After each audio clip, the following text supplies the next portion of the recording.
Can we get started with the big round of applause, please? Today really means a lot to us. And of course, a grand welcome to all the industry leaders, to all the experts, our friends from the media. कारण ही हो पाता है जिसके कारण आप हमें encourage करते हैं raise the bar on safety. Each time मैं आपसे मिला हूँ गडकरी जी, आपने हमें इंकरेज किया है नया इनोवेशन लाने को, टेक्नोलॉजी यूज करने को और हमारे प्लेटफॉर्म्स और रोड को सेफ बनाने को। तो थैंक यू, आज आपने हमें टाइम दिया। And for all of you, thank you for joining us today for this edition of Uber सुरक्षित।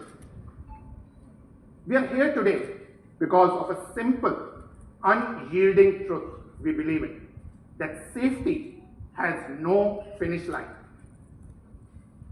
Each year, we take a moment to share our progress on safety, how we are improving, innovating, and finding ways to raise the safety standards, not just on our platform, but across the industry and on the wider roads. But before I go further, let me take a step back.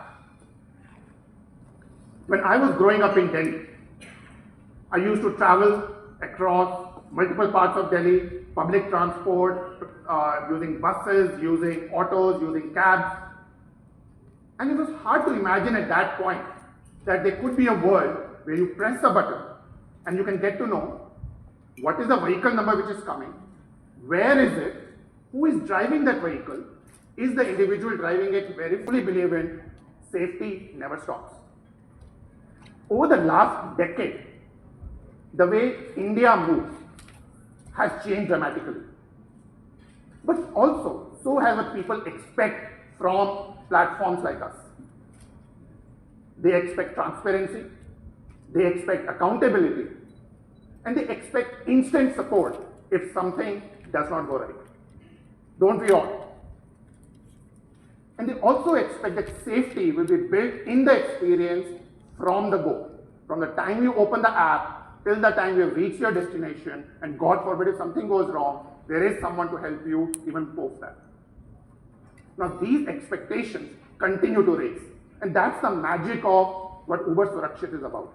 We do something, it becomes a standard. We do something more, and today we'll talk about some of the other things which we are bringing to life on the Uber platform. And again, a lot of that as provocation and inspiration from many of the folks in the room. There is a civil society members, safety experts, members from MORTH, who have always encouraged us to think differently, think bolder. We heard it from our consumers that this is a feature they would like to bring, and we brought it. And we experimented. And now there are other players in the industry who are beginning to experiment and hopefully will bring it to their platform. Another example of this, audio recording. The ability to record the ride, not just for the rider but also the driver, so that when you are in the physical world and there is a conversation around he said, she said, how do we able to respond to a crisis with empathy? When a safety call comes, how do we ensure there is empathy, there is listening? Sometimes how do we try and mitigate and diffuse the situation? If we are not able to immediately diffuse the situation, how do we enable the individuals involved to be able to diffuse the situation? And many others in the industry did get inspired from the work which we have done. At the same time, I will humbly acknowledge a few things which we have learned from others in the industry, not just other ride-hailing platforms, but other platforms in the gig workspace. It's great for industry, it's great for riders and drivers, and it's great for the country. Riders across India. But we didn't stop there. We have used safety pledges and awareness sessions for drivers on the Uber app to reinforce safer driving behavior every single day. Ever since we first launched the campaign back in September, late last year, we have reached out to more than 2 million drivers with this message.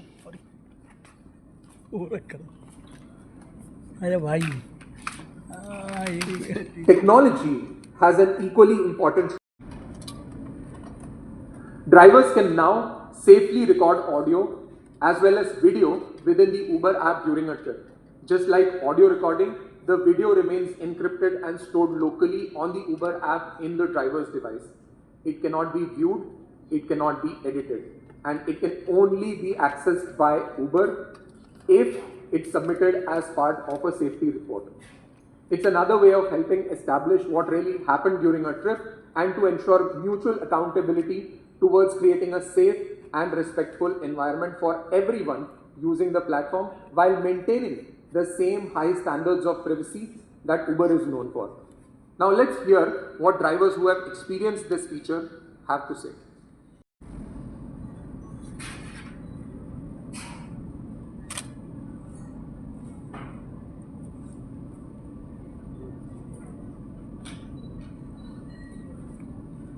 Let's move on. I think we're having some technical difficulties is needed. For emergencies, the in-app SOS button connects riders and drivers seamlessly with law enforcement agencies, and their live trip location and other critical trip details are also shared seamlessly with the police so that first responders do not have to waste time getting you the help and the support needed. ATM pin. You remember it because you were the one who chose it. And every time you visit an ATM, that's the pin that you use. And you ever want to change that pin, you can. Now we are bringing the same functionality and that familiarity to Uber. Riders can now create their own trip verification pin and use it every single time they start a trip and change it whenever they want. It's another small change that gives riders greater control over how they experience safety on the platform. But they are built on years of hard work and dedication and investment in technology and partnerships. Alongside today's launches, millions of riders and drivers continue to benefit from features like ride check, woman rider preference, phone number anonymization, address anonymization, and safety helpline. Each feature addresses a different aspect of safety. धन्यवाद देता हूं कि उन्होंने इस कार्यक्रम का आयोजन किया है, क्योंकि हमारी रोड सेफ्टी हमारे लिए बहुत महत्वपूर्ण है। हम वर्ल्ड में रोड एक्सीडेंट में लगभग पहले नंबर पर हैं। हमारे देश में हर साल 5 लाख एक्सीडेंट होते हैं और 1,80,000 मौतें होती हैं। इसके अलावा जिनके हाथ पैर टूट जाते हैं, उनके जीवन पूरी तरह से बर्बाद हो जाता है। देश का 3% GDP का नुकसान होता है और इसलिए चाहे कोई लड़ाई हो, आतंकवादियों से लड़ाई हो, सबका हिसाब अगर आप करेंगे तो भी सबसे ज़्यादा लोग कोविड की बात करें तो सबसे ज़्यादा लोग रोड एक्सीडेंट में उनकी मृत्यु होती है और इसमें करीब 66% लोग ऐसे हैं कि जिनकी उम्र 18 से 34 एज ग्रुप में है। कोई IIT का इंजीनियर है, कोई डॉक्टर है, किसी के घर में अकेला लड़का है, लड़की है और उसकी डेथ हो जाती है और पूरा परिवार बर्बादी की कगार पर चला जाता है। और इसलिए स्वाभाविक रूप से सड़क दुर्घटना एक बहुत संवेदनशील मुद्दा है। मेरा भी एक्सीडेंट हुआ था 95-2000 में। मैं महाराष्ट्र में मंत्री था और उसके बाद में लीडर ऑफ ऑपोजिशन था। तो पूरी पुलिस सिक्योरिटी में पायलट कार से लेकर सबके इसमें मेरा एक्सीडेंट हुआ और उसका कारण ये था कि मेरा जो ड्राइवर था पुलिस वाला, उसके आंखों में कैटरैक्ट था और उसने ट्रक के नीचे गाड़ी डाल दी। तो नीचे में जो टायर रहता है, उस टायर ने मेरी और मेरे परिवार की जान बचाई, नहीं तो हम सब कट जाते। मैं जिस गाड़ी में बैठा था वो एम्बेसडर गाड़ी पूरी तरह ध्वस्त हो गई और इसलिए मैं कल्पना कर सकता हूँ कि कितना बड़ा नुकसान इसके कारण होता है। उबर के बारे में इंडिया लीडिंग मोबिलिटी प्लेटफॉर्म है और इनका 40% शेयर है और उसमें से मैंने उनको सबको अनुरोध किया है कि ये जो रोड सेफ्टी का इशू है, इसमें आप लोग भी सहयोग करिए। अरुणाचल, पहाड़ी प्रदेशों में, और हम ये पूरे स्पॉट्स को आइडेंटिफाई करके उसको सुधारने के लिए 50,000 करोड़ का खर्चा हमने किया है ताकि ये सब स्पॉट्स रिमूव हो जाए। इसके साथ साथ रोड इंजीनियरिंग में हमारे जो DPR बना रहे हैं वहाँ अंडरपास, उसके साथ signage, marking system international standard की बने, ये भी कोशिश कर रहे हैं। अभी मैं इस कार्यक्रम में आने के पहले दिल्ली से देहरादून रोड का रिव्यू कर रहा था और उसमें कहाँ कहाँ कितने कितने साइनेज लगे हैं, मार्किंग सिस्टम क्या है। कुछ जगह पर हम ऐसे सिस्टम तैयार कर देते हैं तो जिसके कारण गाड़ी जंप करती है तो स्पॉन्डिलाइटिस जैसे डिसीजेज होते हैं। बहुत कॉशियसली हमने लोगों की सेहत की चिंता करके हम ये काम कर रहे हैं और मैं आपको ये बताना चाहूँगा कि विशेष रूप से हमारे देश में 2.5 करोड़ इस प्रकार के काम करने वाले ड्राइवर्स काम कर रहे हैं। कैब सेक्टर की जो ग्रोथ है वो बहुत बड़ी हुई है।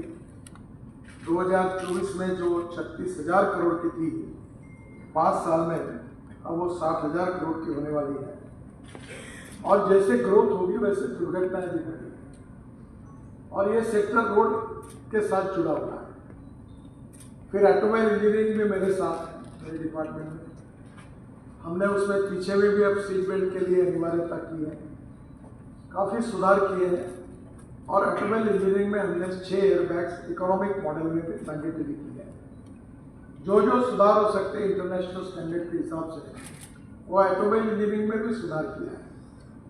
तीसरी बात जो है इन्फोर्समेंट, हमने इसके कानून भी कड़क बनाए कि हेलमेट पहनना चाहिए। अब ये 2 व्हीलर वालों के लिए नियम बनाया है कि जब गाड़ी बेचोगे तो 2 हेलमेट गाड़ी के साथ आपको देना पड़ेगा। इसका कारण यही है कि हेलमेट से हम लोगों की जान बचा सकते हैं। इसके ऑटोमोबाइल इंजीनियरिंग के सुधार के साथ जो इन्फोर्समेंट के कानून है उसको भी हमने रोड सेफ्टी लॉ काफ़ी स्ट्रिक्ट बनाया है। और चौथी बात है ह्यूमन बिहेवियर। ह्यूमन बिहेवियर ये इस समस्या का मूल है कि रोड क्रॉस करते समय रेड सिग्नल होगा तो भी गाड़ी डाल देना। आजकल में बड़ा आश्चर्य लगता है मुझे, पिछले 8-10 दिन में ऐसे 10-20 इंसिडेंट मैंने देखी।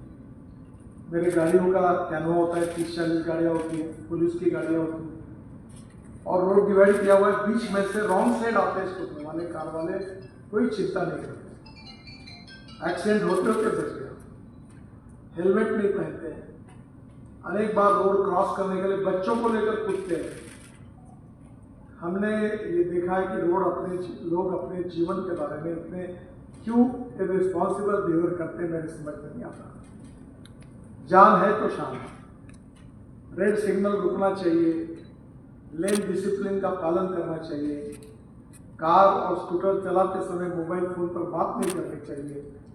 कितने युवा ऐसे हैं कि जो अपने इसमें एक तरफ हाथ रखते हैं स्टीयरिंग पर या स्कूटर पर और दूसरी ओर मोबाइल फोन पर बात करते हैं, एक्सीडेंट हो जाता है।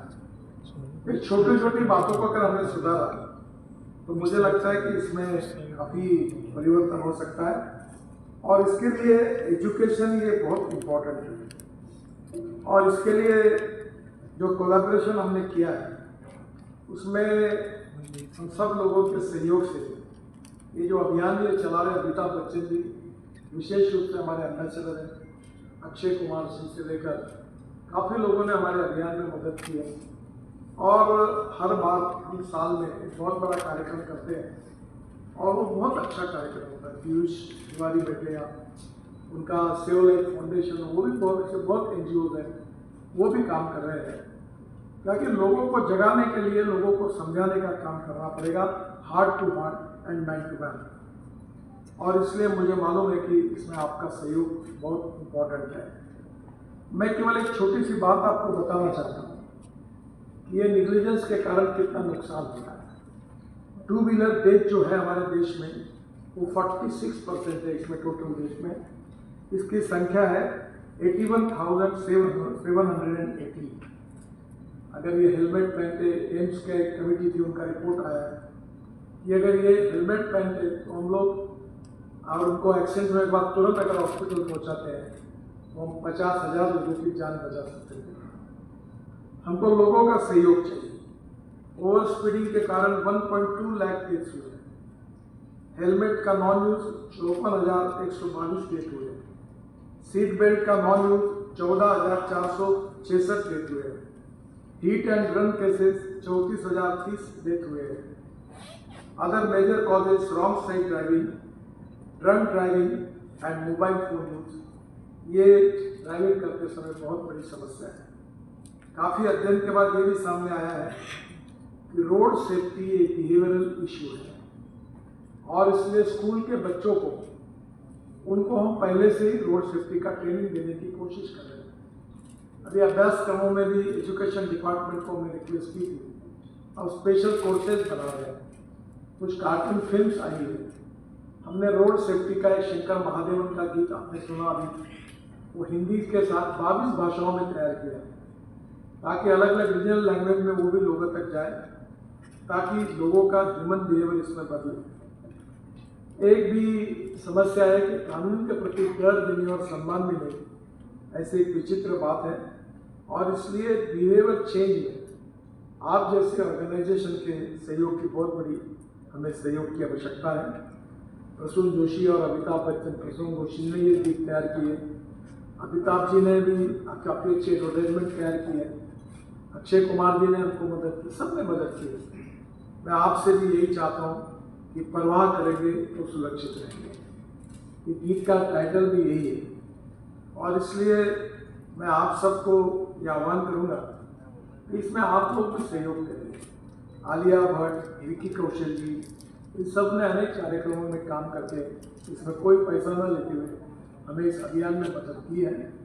जल्दी मत बचाओ, आराम से आओ, ये संदेश कभी कभी हमारी टैक्सी जल्दी नहीं आती तो फोन पर बता दे जल्दी आओ। ये हमारे होटल में से ये जो हम सामान मंगवाते हैं तो नहीं आता है तो जल्दी आओ, वो भी बड़े दौड़ से निकलते हैं, पास जाते हैं, ओवर स्पीडिंग से करते हैं और आखिर एक्सीडेंट होता है। हमें अपने जीवन को बचाना है और इसलिए इंफॉर्मेशन एंड ब्रॉडकास्टिंग मिनिस्ट्री के द्वारा digital media, YouTube, Netflix, Hotstar, nation wide mass level communication campaign भी हम कर रहे हैं और 100 हाई फर्टिलिटी डिस्ट्रिक्ट्स जिसमें ऑन ग्राउंड अवेयरनेस के लिए हम नुक्कड़ नाटक भी उसको कर रहे हैं। हमने आइडेंटिफाई किया है कि कौन से राज्य पहले नंबर पर है, कितने एक्सीडेंट्स हो रहे हैं, कौन से डिस्ट्रिक्ट है और हमारा प्रयास है कि धीरे धीरे मीडिया वालों को मैं कहूँगा ये डाटा आप भी प्रकाशित करिए, हमारे पास ध्यान देंगे ताकि उसमें अवेयरनेस बढ़े। किसी को बदनाम करने के लिए नहीं, अवेयरनेस बढ़े, इसके लिए हम कोशिश करेंगे। जैसे मैंने कहा कि एम्स की रिपोर्ट में हमारे यहाँ जो एक्सीडेंट होते हैं तो हम तुरंत उनको अगर अस्पताल लेके जाएंगे तो हम 50,000 लोगों की जान बचा सकते हैं। और इसलिए हमने एक योजना शुरू की है कि कोई भी व्यक्ति एक्सीडेंट होने के बाद पहले लोगों के मन में गलत नहीं है कि पुलिस पीछे लग जाएंगे, तकलीफ होगी। अब सुप्रीम कोर्ट का भी निर्णय आया, डिपार्टमेंट ने भी निर्णय किया है कि कोई तकलीफ नहीं होगी, आपसे कोई पूछताछ नहीं होगी, आप तुरंत उसको उठाइए, किसी भी अस्पताल में पहुँचाइए, उसको मदद करने वाले व्यक्ति को हम रणवीर कहेंगे और उसको 25,000 रुपये का अवार्ड देंगे। ये हमने पॉलिसी डिसीजन जारी किया है, काफ़ी लोगों को मिलना शुरू हुआ।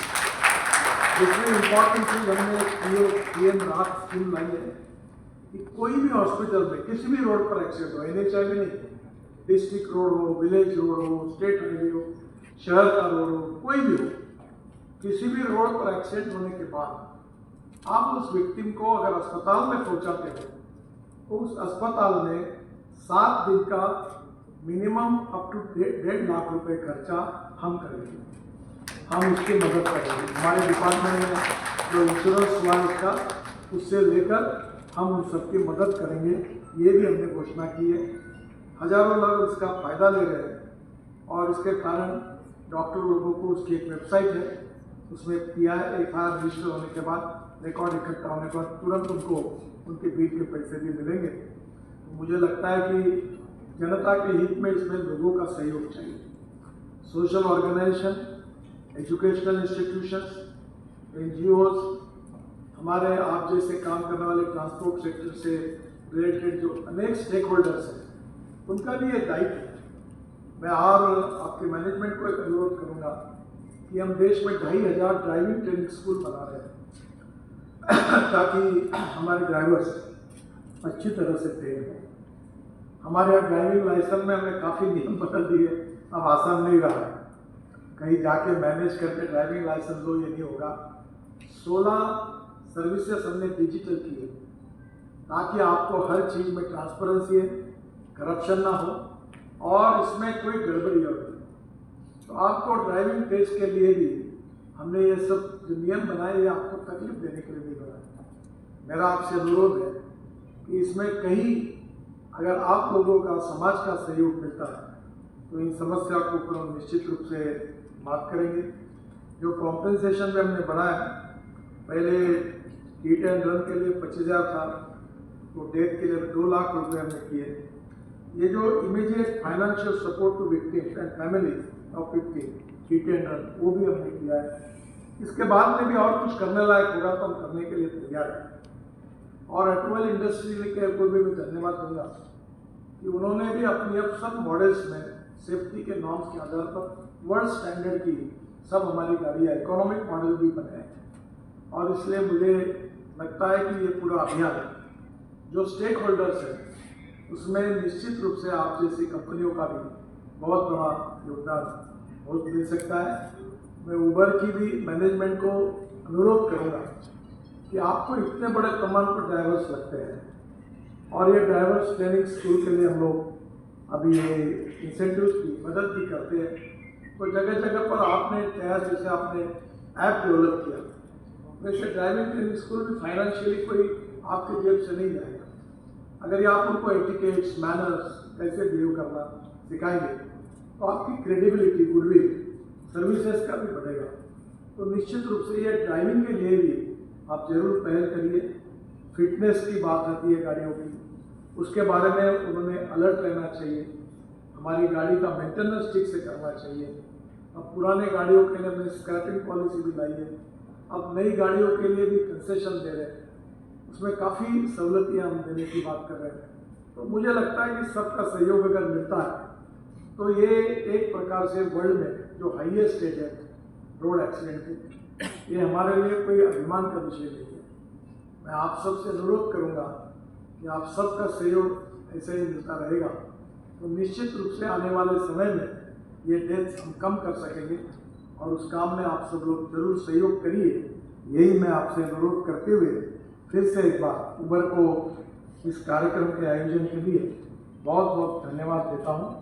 और एक अच्छा एक्सपेरिमेंट मैं नागपुर में मेरे कॉन्स्टिट्यूशन में हुआ था कि जिन लोगों ने नियम का पालन करते हैं, क्या है कि हम बुरे काम करना, गलत काम करता है उसको सजा देते हैं, पर अच्छे काम करने वालों को सम्मान भी नहीं मिलता और रिकग्निशन भी नहीं मिलता। तो जो नियम का पालन करते हैं उनको भी हमें सपोर्ट करना है ताकि ऐसे संख्या बढ़े। तो मुझे लगता है कि इन सब उपक्रमों में उबर की मैनेजमेंट जरूर सहयोग करे, यही मैं अनुरोध करूंगा और डिपार्टमेंट निश्चित रूप से आपके साथ रहेगा, यह विश्वास आप सबको देता हूं। बहुत बहुत धन्यवाद, नमस्कार। बहुत बहुत शुक्रिया।